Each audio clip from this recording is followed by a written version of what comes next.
இவங்கதான் உலகின் மிக அழகான உளவாளி அப்படின்னு சொல்லப்பட்டவங்க. முதல் உலக போர்ல தன் புத்த திறமையால பல பேரை மயக்கி பல ரகசியங்களை கசிய வச்சவங்கன்னு சொல்லப்பட்டவங்க.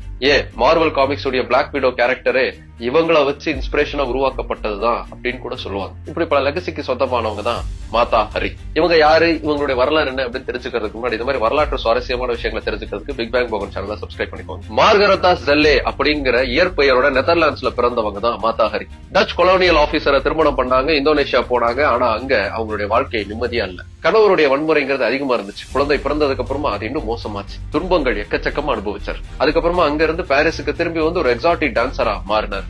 மாதா ஹரி அப்படிங்கிற ஒரு புது பெயர் எடுத்தார். தன்னுடைய கவர்ச்சியான நடனத்தால பாரிஸ்ல இருக்கக்கூடிய உயர் சமூகத்துல சென்சேஷன் ஆனார். பணக்காரர்கள், ராணுவ அதிகாரிகள், அரசியல்வாதிகள் எல்லாருமே அவரை பாக்குறதுக்கு தவம் கிடந்தாங்க. ஆனா முதல் உலக போர் தொடங்கி அது உச்சம் பெற ஆரம்பிச்ச சமயத்துலதான் மாதா ஹரி மேல சந்தேக கண்கள்ங்கிறது சுத்த ஆரம்பிச்சது.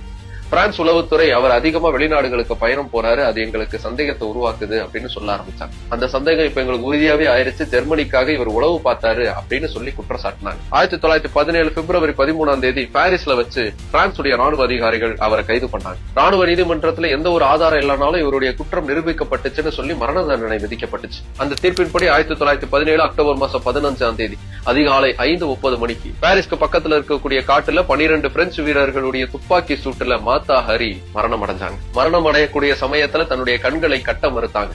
தன்னை சுட வந்த வீரர்களை பார்த்து ஒரு பிளையிங் கிஸ் கொடுத்து தைரியமா சாவை எதிர்நோக்கினாங்க. ஆனா உண்மையிலேயே அவங்க உளவாளியா அப்படிங்கிறது இன்னைக்கு வரைக்கும் பிரான்சுக்கே தெரியாத ஒரு புதிர் தான்.